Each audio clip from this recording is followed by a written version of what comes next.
It is story time. Today I'm going to be talking about my entrepreneurial journey. Next month, I will have been on this journey of entrepreneurship for 7 years, and I want to kind of share my journey, and hopefully, you can learn a little bit more about me as well as some business lessons that will help you to make your journey a lot easier. So, let's get into this story time. I attract money, wealth is in my reach. I got everything I want and everything I need. I keep my mind open, abundance overflows. I budget right and I know where all my money goes. I am debt free and money works for me. Money in my sleep, a magnet for prosperity. Ain't nothing wrong with that, I deserve a bit. It is story time. What up, Kingdom Builders? Welcome back to my channel. It's your girl, Ebony Yvonne, your favorite business coach in these online streets. Welcome to Soul Struck Land. This is my internet home where I help you to go from confused to the cash generating boss that we both know you are meant to be. Now, I am still in the house bored in the house, right? So I decided that it would be a perfect time for me to just take some time and do a story time to share a little bit about my entrepreneurial journey with you. So I have been pretty idle in the house, and I was thinking about all the different things that I've done since I became an entrepreneur, and I wanted to just kind of do a story time and share my journey with you, how I got started. I've had multiple businesses along this journey. I want to share what worked, what didn't work. So hopefully you will get to learn a little bit more about me, and you will also learn some things that can help you along your journey and make your journey a lot easier. So I started my very first online business in 2013, but in order to put all the pieces of the story together, I feel like I really need to go back a couple years and kind of start in 2011. So you guys understand why I became an entrepreneur in the first place. So first things first is I am a black millennial. So like most other millennials, my parents always told me, Ebony, if you want to be successful, you need to go to college and get a degree so that you can get a good job. So even though college wasn't necessarily what I wanted to do, I went to college because that is what everyone kind of preached to me as the path to success. But I am a military brat. My dad was in the military, so I moved around a lot as a kid, and I always wanted to go to the military when I became an adult, and my dad did not want me to do that. So my dad, my grandpa, all my mentors talked me into going to college. I went to college. I ended up getting a bachelor's in business management, and I minored in sociology. And so after I graduated from college, I ended up getting a job as an assistant manager working at Walgreens. And it was the job from Hades. Okay. It was the worst job ever. Okay job, but I think what made it so bad is the manager that I had. Like, he was really young and chill. This is a time when Walgreens was opening up a store like every other day. So you could be an exec or an assistant manager one day, and literally within 2 months, you have your own store, right? So that's kind of how our manager was. And so it was really hard to work with him because he was so nonchalant and just didn't care about anything. And so it made it hard for all the assistant managers to really be able to do our job and enforce rules and kind of have processes and procedures in place, because the store owner was just like, whatever. So I hated that job, and I called my dad one day and I was like, I can't do this. Like, I went to college, I got the degree, and this is not what success looks like for me. Like, I always wanted to go to the military. Like, at this point, I'm making this decision for myself to go to the Air Force, and that's what I did. So fast forward to 2011. 2011, I was in the Air Force in my prime. I had just applied for OTS, which is Officer Training School, so that I could actually go from being enlisted to being an officer in the military. And when I did that, I was going through my medical evaluations and everything, and they discovered that I had asthma. And so because I had asthma, I ended up being put on like a temporary disability list. And then basically I had to wait for a decision from the Air Force to tell me if I could stay in or if I was going to have to get out. So at this time, I was stationed in Ramstein, Germany. And then in March of 2011, I got a decision back from the Air Force saying that I was no longer worldwide oh my gosh, like I want to be tearing up. Like, I don't want this to be like a sad story or whatever, but being a military kid and growing up in that life, like I always wanted to go to the military. I've always had a love for traveling and moving the world. So the fact that I got to go to Germany for my first duty station was like a dream come true, right? And my goal was to just literally stay overseas and go from overseas base to overseas. I wanted to leave Germany and go to Korea, leave Korea, go to Japan, leave Japan and go to Guam. Like I had my whole career mapped out. So when I got the decision back from the Air Force that I was no longer worldwide qualified to serve and that I was going to be medically retired, it was like a shock to me, and everything happened so fast. I was living in Germany, and then it was like all of a sudden I have to leave Germany, move back to the States. So now I have to try to find another job. Like this isn't going to be a lifelong career thing. And I came back to the States in March of 2011. And the whole time I was in the military, I was glad that, they pretty much pay like 90% of what you pay the cost to go to school. So I ended up getting a double master's in business administration and also human resources. So when I came back to the States, I was like, okay, like let me find me a job in HR, and wherever I can find a job, like that's where I'm going.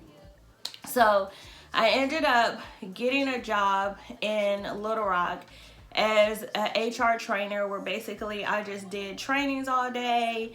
I did like new employee orientation, supervisory training. Whenever like someone becomes a supervisor for the first time, I would go into different departments and do all of those team building trainings that people hate. So like effective communication, building trust in the workplace, team building, that was me. Like I used to teach all of those workshops. And I really loved it, right? Even my manager and my director, they were like, I brought so much energy and fun to the job. Like they would give me these trainings and policies to do, and they would be so boring. Like when you think about HR, everything is so structured and like buttoned up and polished. And so I remember having to do this training on the dress code. Like, y'all, I don't know what it is about employees in their dress code when they go to work, but for whatever reason, like at one point they used to allow employees to wear like jeans on Fridays, and then of course employees take advantage of that. People start coming to work with jeans with holes in them, ripped jeans, cutouts, and all it takes is one bad apple to spoil it for the bunch. So they did away with like the whole wearing jeans on Fridays, and then they made a more strict dress code, and so it was like a hot topic. And I ended up having to do a training on the dress code policy for the whole agency. And when I did this training, my manager was like, oh my gosh, you're the best trainer we ever had. Like, you're so good at this. I like it. And so I ended up basically revamping and redoing a lot of the existing trainings that they had to make them more engaging, to make them just updating the content and the material, and then putting it in plain language so that employees would actually understand without having any other questions, and it would be crystal clear what the policy was and how the policies would be enforced. So I was at this job getting all this praise from my supervisors and my director. Like everyone was loving like what I brought to the team. And so shortly after I got hired, then they hired a older white lady who had less experience than me, and she didn't have an HR background, but she used to be like a manager at a shoe store. So she came in, and within a couple months, our supervisor ended up leaving. And when our supervisor left, of course, me and this new person both applied to replace our supervisor when she left. And so in my mind, I was thinking, oh, I got this in a bag. Like, I'm about to get this new position. Like, it's a no-brainer. I got the degree in HR. I have the experience. I've been here longer. They're always praising me about, like, all I'm doing for, workforce development in our section. So I got this in a bag. And I did not have it in a bag. So they ended up giving the position, and I say giving because they literally gave her the position because I don't want to say they gave it to her because she was white, but that was a contributing factor, right? And in our department, it was kind of the opposite of a typical HR department. Typically in HR, you have like an office full of white people, and you may have like a black person who's like the secretary or an executive assistant. You'll have 2 or 3 of us sprinkled in the department, right? But our department was actually the exact opposite. Our director was a black guy. Our manager was a black woman. Pretty much all of our supervisors at the time were black women. And so everyone was pretty much black. We had like one white guy and the new white lady that they had hired, and then another white lady that had been there for a while. So when it came to hiring for this supervisory role, my manager basically told me, like, Ebony, everybody in here is black. We need to put a white person in a supervisory role. And like she does meet the qualifications. Yes, you were a little bit more qualified than her, but we needed to sprinkle it up in here.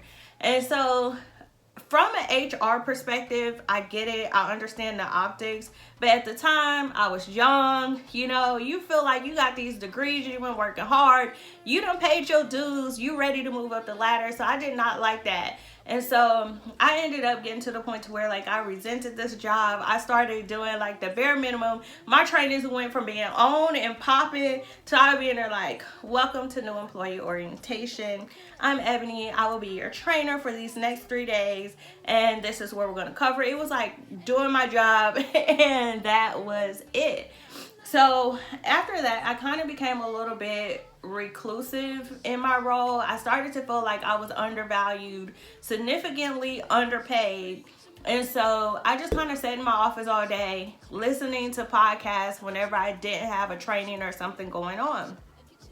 And that was really kind of like what introduced me to entrepreneurship.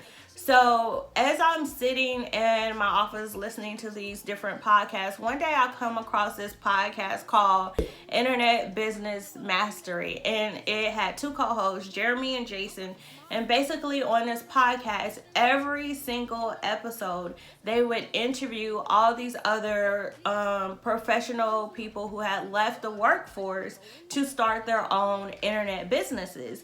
And so week after week, I would hear them talking to people, and I heard them interview one lady who was like, she was pregnant. She went out on maternity leave, and she said, when I went on maternity leave, she was like, something in me just didn't want to go back. Like, I was going to have this new baby. I didn't want another adult dictating to me how much time I get to spend with my kid. There was another guy who, he said in his office, he was in accounting, and every week almost, the company kept getting smaller and smaller. Like, someone's phone would ring and they would get a call from HR saying, hey, we need to speak with you. And then that person never came back, right? Because they had been laid off or terminated due to just like a reduction in force. And he said, like, I knew that the numbers kept getting smaller and smaller. It went from being 50 of us to 30, and from 30 to 20, and from 20 to 10. And he was like, he knew it was just a moment's time away from when they would be calling his phone, and he would be picking up his boxes, and escorted out the building. And I resonated with that so much. So, Internet Business Mastery, they have this thing called the Profit Niche Guide that showed you different ways that you can actually start an internet business. It went through different profitable niches and industries that you could choose. And so I got this guide and I went through it. And one of the things that was on there that was really, really lucrative was the hair industry. And when I was in Germany, one thing that I would do all the time, like, of course, when I was in uniform, the rules have changed now, but back then you would have to have your hair like up in a bun. It couldn't touch like the collar of your uniform. You know, there was all these rules and regulations about how women could wear their hair. It couldn't hang down past your collar. So on the weekend, on holidays, whenever we were on vacation, that is when you would go get your sew-ins, you would get your braids, and you would just have your hair, you know, looking the bomb, straight slayed, right? Black hair care products, hair extensions were ridiculously overpriced. The inflation was real. So anytime I would come home from Germany to the States for vacation, then, or for trainings or whatever, like, I would have a long list of people telling me to bring back certain hair care products, or people telling me to bring back braiding hair, or like bundles or whatever, because like the braiding hair that you get at your local beauty supply store for like $1.99, $2.99 would be like $8 if you bought it in Germany's economy. So when I went through this profit niche guide, I was like, you know what? Like, I already know that I have an audience of people who are always calling me to get them hair and to send it for them. So this would make a really good business model. Like, I already have a built-in audience, and like, just like anything else, like, I was stationed at Ramstein, but there's so many military bases, Air Force and Army bases in Germany that everyone was connected. I had that whole audience on lock. So I ended up saying, all right, I'm gonna start this hair company, and I'm just gonna start selling hair. And that's exactly what I did. I started my hair company, I bought all this inventory, and I basically just started selling hair. And I did this for a long time, and a couple of things all went into play. And if I could say anything, what I can say is, the first business advice that I would give people is, don't start a business just because you see other people doing it, or you feel like it's something that's lucrative, that can make you money, but it's something that you're not really purposed or passionate about, right? So for me, I was like, I know this is a profitable industry. Other people are making big bank with this. Like, I can make bank too. I already have a built-in audience. But over the course of 2013, when I actually started the business, and then 2014, a lot of things started to happen. Number one, your girl went natural. So I was like, I'm going to liberate myself. I'm about to live my best life. So I no longer was really doing a lot of hair extensions myself. And then also in 2014, this is when, at the time, I was using a Chinese vendor where, you know, I used Alibaba, and at the time it was private. So you had to have like all these things in place in order to do business with Alibaba. In September of 2014, Alibaba actually became a public company, and when they went public, it really changed the game. And if you really think about it, this is a time when the hair industry really started to get very saturated, because there was no longer kind of a gatekeeper or a barrier to entry, because now anybody and everyone could go to these suppliers to actually get their own inventory without having to go through a middleman, or without having to have the appropriate licensors in place. So at that point, of course, I was serving all of these. My audience was primarily overseas, people who were military spouses in the military serving at overseas bases, and they didn't have access to hair care, black hair care products, hair extensions, and stuff like that. So most of the money, I had a good clientele most of the money that I was making, I was putting right back into the business to buy more inventory. And then also, because I was shipping overseas, I also had to pay overseas shipping fees, right? So my profit margin was not the best, honestly. And so over time, I just ended up getting frustrated. I was always burnt out trying to go ship these orders overseas to APO, FPO, PO boxes overseas. My vendor was in China, so I would literally have phone calls with them like 1, 2, 3 o'clock in the morning. And I was tired of just dealing with shipping, dealing with orders being delayed or lost, or people claiming they didn't get them. And I had went natural myself, so I wasn't really into hair extensions. So I just kind of like fizzled out, right? And I was just like, I'm kind of over this. So I ended up just dissolving that business, feeling like a complete failure or whatever.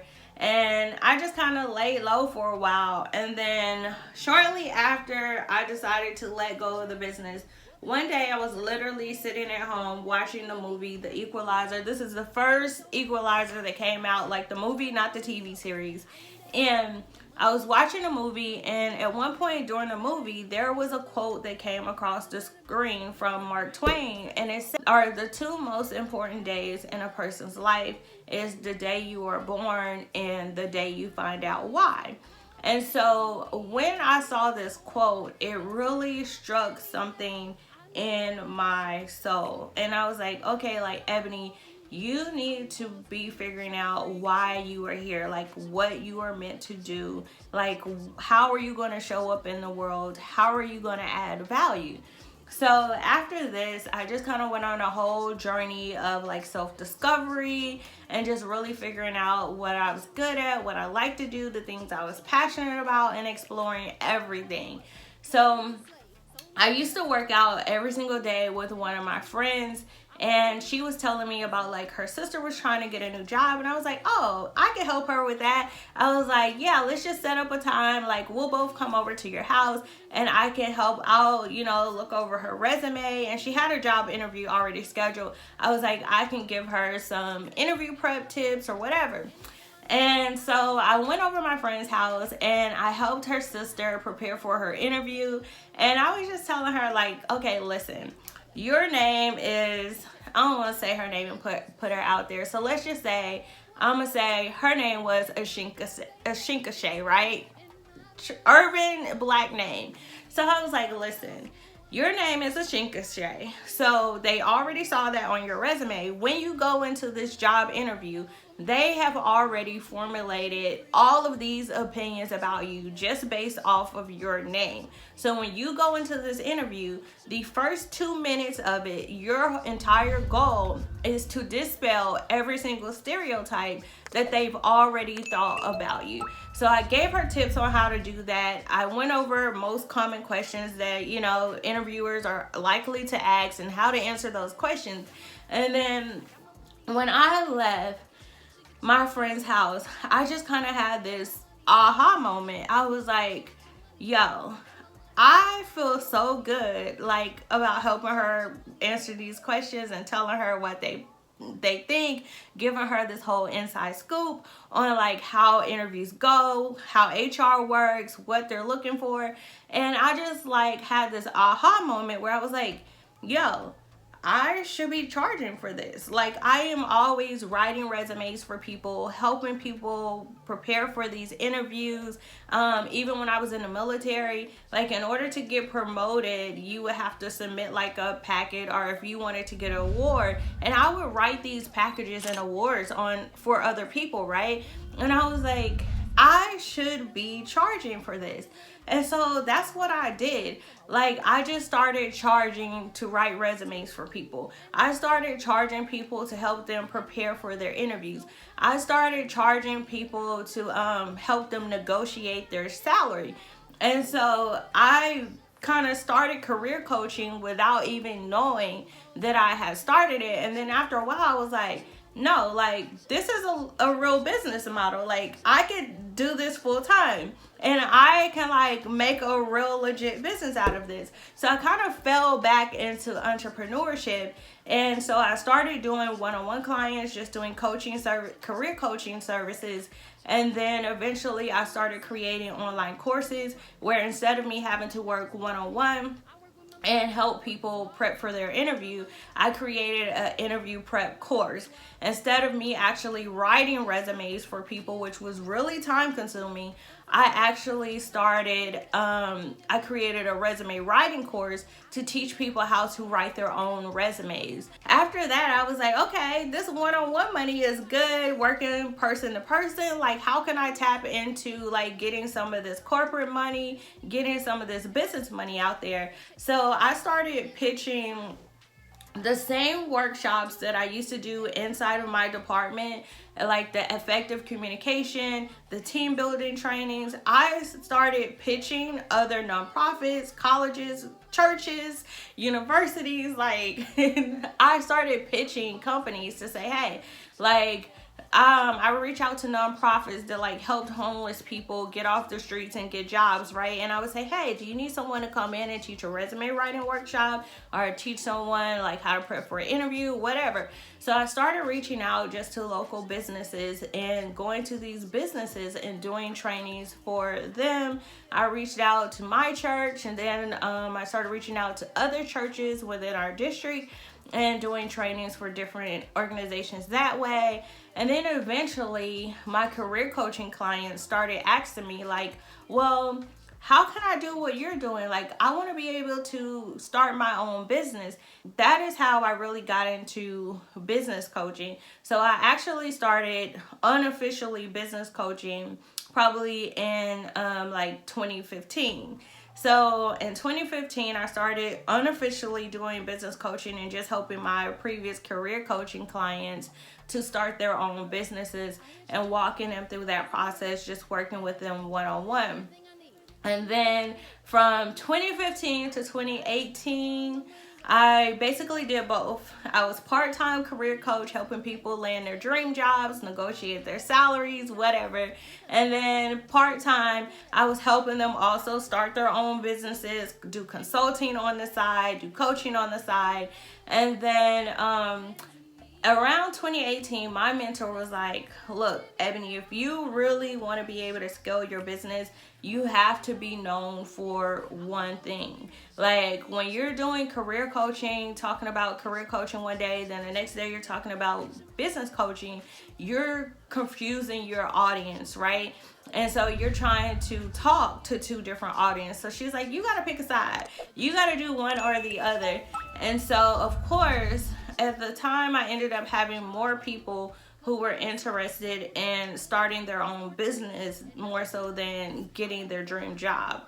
So I ended up kind of slowly phasing out my career coaching business and focusing solely on business coaching.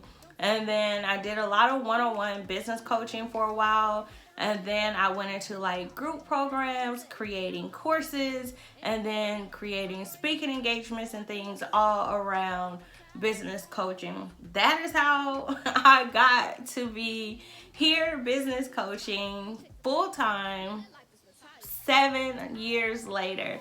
So I say all of this to basically say, if I could give anyone that's thinking about starting a business any piece of advice, I would say, like, don't try to build a business around what you think is going to make you money.